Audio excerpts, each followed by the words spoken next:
Well, you mentioned earlier, like writing a book from your life experience, and that's what inspired this book.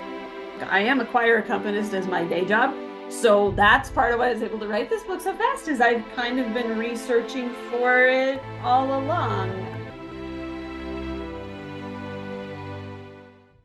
We'll talk about this and much more today. Welcome to a Writer's Day podcast.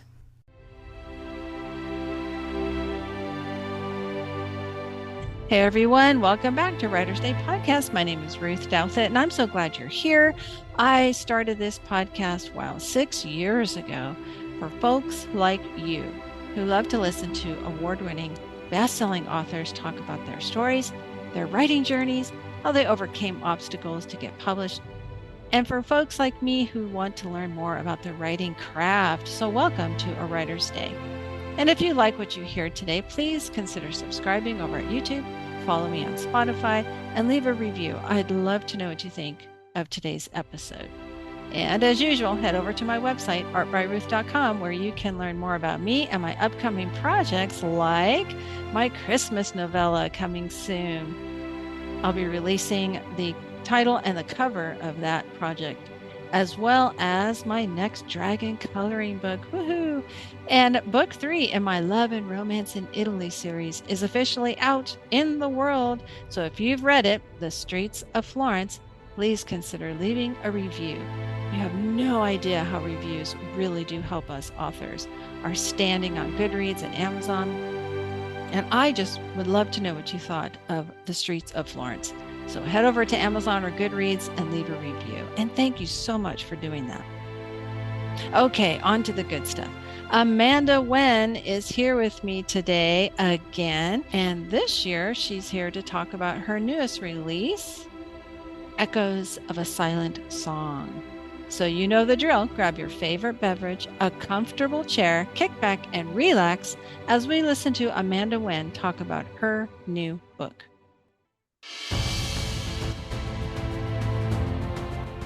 Hi, everyone. Welcome back. I'm so excited to have author Amanda Wen back with me again to talk about her newest book. Welcome, Amanda. Thank you. It's nice to be back. Yeah, absolutely. It's been a while. And Yes. Congratulations on your last book being a Christie finalist. Thank you. That's still surprising to me. I was so excited when I saw the list. I was like, hey, I talked to her. Well, thank you. Well, so what have you been up to since the last time we spoke? Oh gosh, what haven't I been up to? I'm trying to think. That book came out in, was it 24? Yes, It's been about a year and a half. Okay, so now I have 2 kids in high school and my youngest is in middle school. So that is fun. It's keeping us on our toes. Mm-hmm. It is fun. I think my parenting sweet spot is teenagers. I think I really, really like big kids, and I love seeing them figure out who they are and who they want to be, and just having some great conversations with them and seeing them plug into high school and make friends and get involved in activities that I would never in a million years have thought they would want to do, but they're flying, and it's really, really fun to see. So and then music-wise, I've been doing a lot of playing and gigging and all kinds of stuff. It feels like it's been kind of a crazy year and a half, but when is it not crazy? So that's kind of the nutshell version of what I've been up to. And writing this book, of course. I think I wrote it. I think I realized, I have to write a book in like 3 months, which I'd never done. I'd never done that before. I usually take like a year because I don't have a lot of concentrated writing time. But this book I wrote basically over summer break because that's when I had time to do it. It's like, okay, let's see if I can write a book in 3 months. And I will say this one involved a whole lot more editing and revisions and more revisions and more revisions than my books that I take a year on usually do, but it's done. So yay. Wow, well, good for you. That's wonderful. I typically like to take 2 or 3 months to write a book. I try and shoot for releasing 4 projects a year. So if that's cool. if my editor has time, then I will schedule about 3 book projects with her and then just do my best to whip them out as fast as I can. I am in awe of people who can write books fast because the reason that I could write this book fast is because I didn't have to do a ton of research for it. And Oh, yeah. because, I had basically written the whole thing in my head and it was just a matter of get it on paper. Yeah. See, that's how my projects are too. I don't have to do tons of research.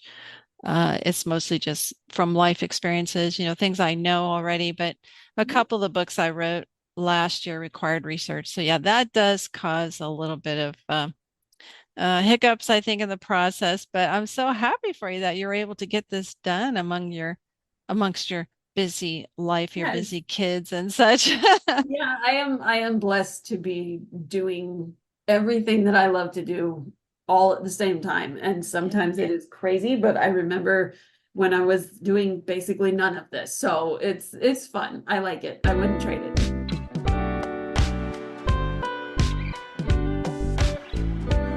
Well, let's talk about your newest book, Echoes of a Silent Song. Tell us about this story. Well, you mentioned earlier, like writing a book from your life experience, and that's what inspired this book. I am a choir accompanist as my day job, so that's part of why I was able to write this book so fast. Is I've kind of been researching for it all along. The accompanist character in the book is not me, and the choir director character is not anyone I have worked with, but it was just kind of a hey, what if there were these characters and they were in this situation and then all of a sudden there's the book. So yeah, this one has to do with it's a choir director and an accompanist, and they do not like each other. They do not get along well at all at first. But then they find a little common ground. They're in the choir library trying to find music for their choirs, and they find a handwritten, unsigned piece of music that looks like it's been there a while, and they don't know who wrote it, but the accompanist is from this town, and Blair thinks, oh, you know what? I bet this is Iris Wallingford's work, and the past timeline is exploring Iris's life in 1969 and 1970 and the circumstances that led her to write this piece. And this is kind of a spoiler, but you find out in the very, very beginning of the book that Iris is no longer alive. So they're kind of trying to find out, the circumstances of her death. And, was it really a suicide as they assumed, or was there something more to it than that? So it deals with mental illness, it deals with, the Vietnam War, and there's a lot of music in there. So, Wow. it's kind of a hodgepodge, but it was a lot of fun to write. So it's Most a split romance. So you have a little bit of romance in there. There is a little bit of romance in both the past and the present. So, Ooh. Yeah, now Iris was young. She was a student and she yes, was she was. found dead, right? Yes, it was her senior year of high school. So, Wow. yeah, so she was kind of an oddball. She was a lot of students didn't know her well. She was very quiet. I don't ever specifically state this in the book, but I believe Iris is on the autism spectrum. Like, she sprang to mind fully formed, and a lot of her quirks and her characteristics are like, oh, autism. Okay, cool. I can write this. So yeah, but I never explicitly state that, but yeah. Sure. Yeah. Well, that sounds, it's a romance, a mystery, but very tragic too. So you're going to Yes. kind of explain to us. So what was the reason why you wanted to set it in the late 60s, early 70s around the Vietnam War time? I think, and this was one that I kind of struggled with where to set the past timeline. And so for a while when I was writing it, I truly didn't know. I knew Iris well, but I didn't know past, like, are we talking how long ago? And I can't remember why I settled on the Vietnam War era, but I think it had something to do with, the draft is a very, very Mhm. important part of the past timeline. And I think once I realized, oh, this will help my plot out a whole lot, then that's when I chose the setting. And also I wanted there to be people still alive who remembered Iris and who could, kind of help solve the mystery surrounding her death. There's a limit to how long ago you can write a past timeline if you want some of the people involved to still be alive. So with those two things, I think I was able to pinpoint Vietnam era. And I didn't really know a ton about the Vietnam era, so it was really fascinating to research Mm, and kind of learn just about life in the 60s and 70s. And my mom was kind of able to help me with that because she was in high school in the 60s. So mm. she helped, and she read drafts, and she's like, yep, yep, that's what it was like. Well, that is really interesting. I haven't read a lot of books set during that time, especially split time. So Yeah, I when, don't as know the that in reader, we split get, time.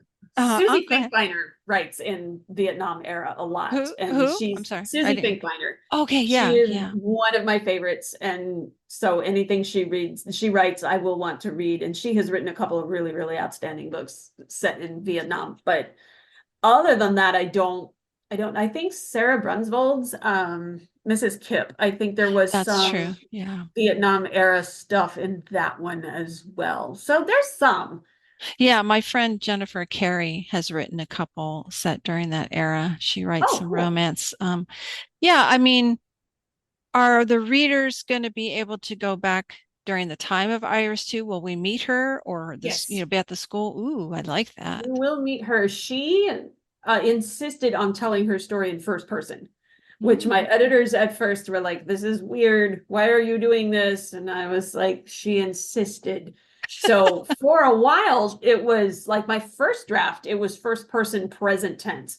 And my editors were like, "Okay, if she is no longer alive, it can't be present tense." And I said, "Okay, that's a fair point." But, when I'm drafting, I just kind of let my characters do what they do. And so then I went back and changed it all to past tense, which was kind of a pain. But now that I have done it and it's finished, it's like, yeah, this is how it needed to be. But yes, you will meet Iris, and you will meet her friends, and you will meet her parents. And yeah, yeah, that Ooh, was her scenes they were both the easiest and the most difficult to write.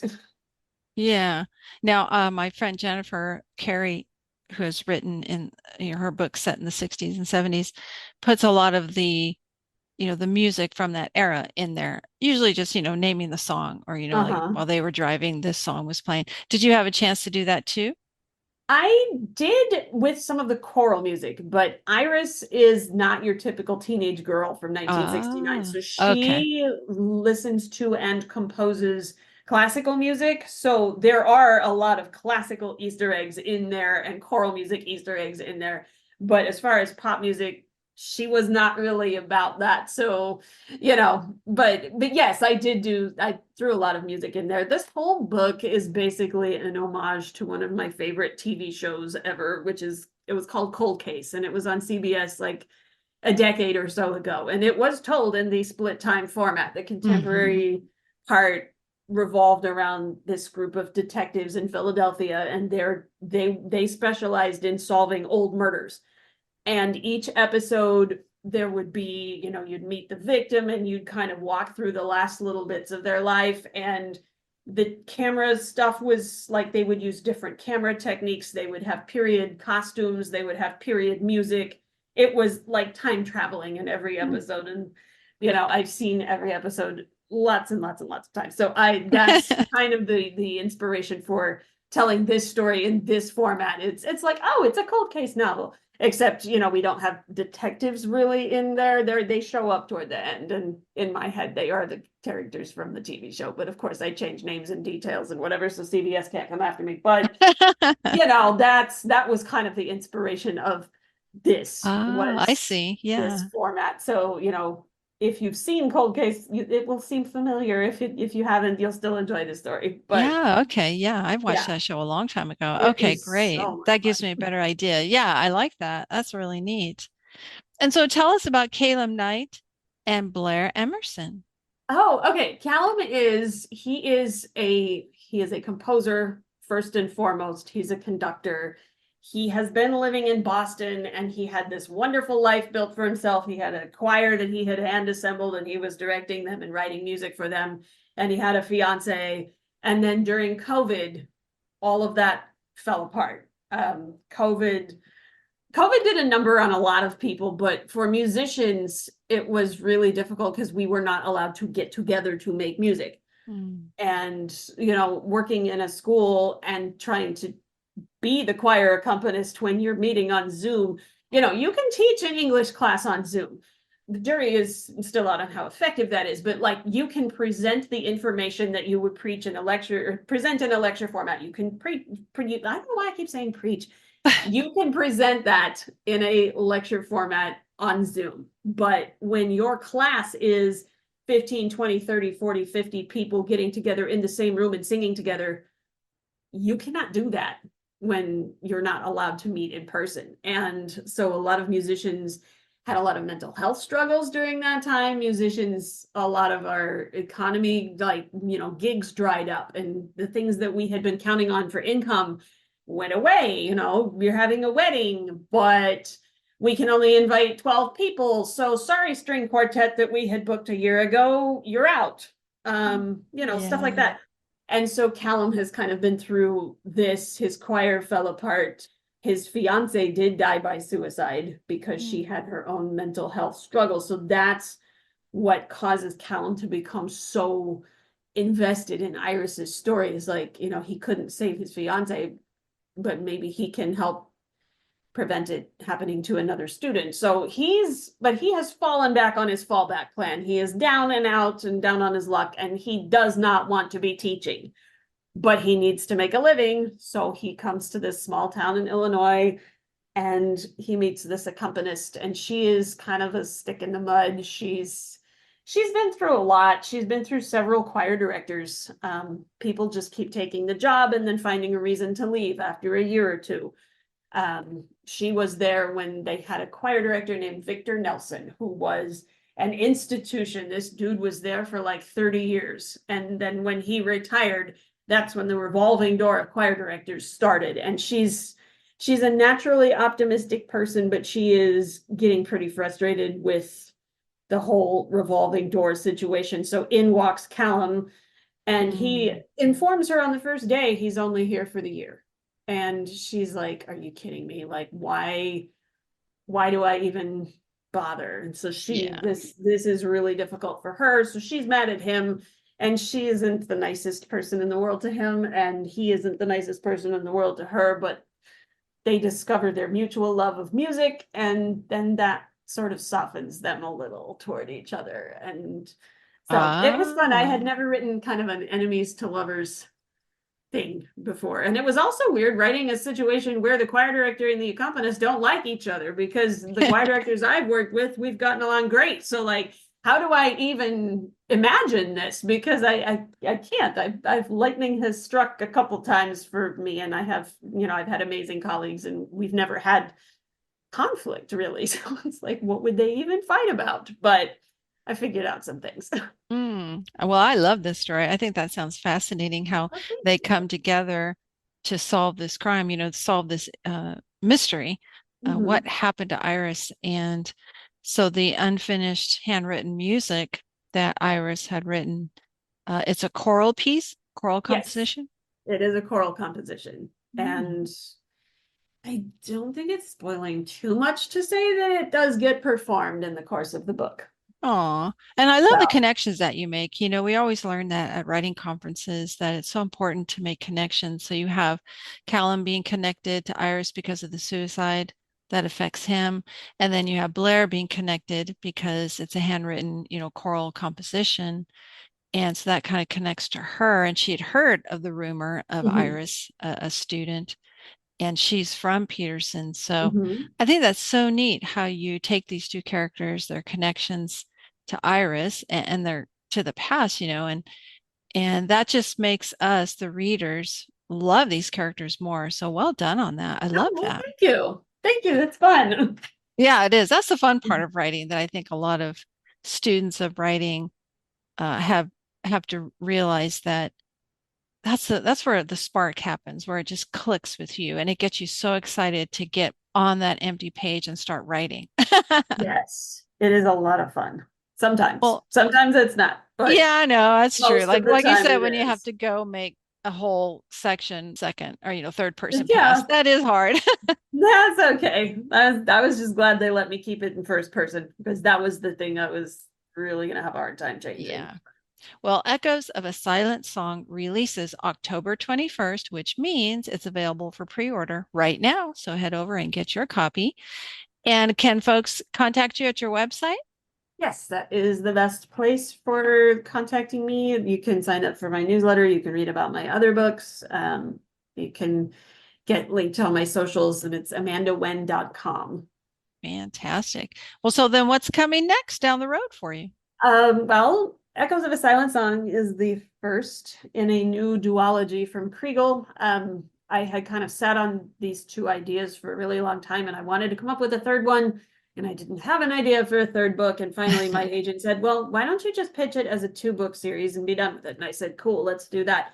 So the next book, which I am cleverly calling Book 5, it deals with, there's a character in Echoes of a Silent Song that shows up briefly. She's an investigative reporter because the media does get involved with this story. And the investigative reporter is now on the hunt of, there's a bridge nearby that may possibly be haunted. There's some weird things happening, and she's sure there's a logical explanation. So she's going to go find out what happened. And in the process, she gets reunited with her childhood sweetheart, Wyatt, who is a member of a Christian rock band who's just come back from tour and is wanting to hide from everybody. And kind of he's in a little rough creative patch too. So that's these two. And then the past timeline deals with a missing baby. And that's about as far as I've gotten, because I haven't written as much of it as I need to have written, but it's coming. Well, that sounds fascinating too. Wow, amazing. Well, it sounds like you're busy, and that's good. It's good to be a busy writer, but also you're busy as a musician too. So yes. Fantastic. Well, Amanda, as usual, this has been so much fun to catch up with you and to learn more about Echoes of a Silent Song. I'm going to pre-order my copy. I can hardly wait to read this. And thank you for taking time out of your busy day to chat with us. Well, thank you so much for having me. It's been great to visit with you again. Wasn't that fun to listen to Amanda Wen talk about her newest book, Echoes of a Silent Song? It sounds fascinating. So head over to Amazon and pre-order your copy. It releases October 21st. And if you like cold cases, it's got everything. A cold case mystery, a split time romance, fascinating characters, and music. Ooh. And I love that it's set during the Vietnam era. So head over to Amazon today. I hope that you've been encouraged by, even though Amanda is so incredibly busy, she still makes time to write amazing books. Thank goodness, because we, her fans, appreciate that. And so you try and make time to finish that book too. And don't give up, because like I always say, someone out there needs to read your story. So keep going. Thanks for listening. And until next time, God bless.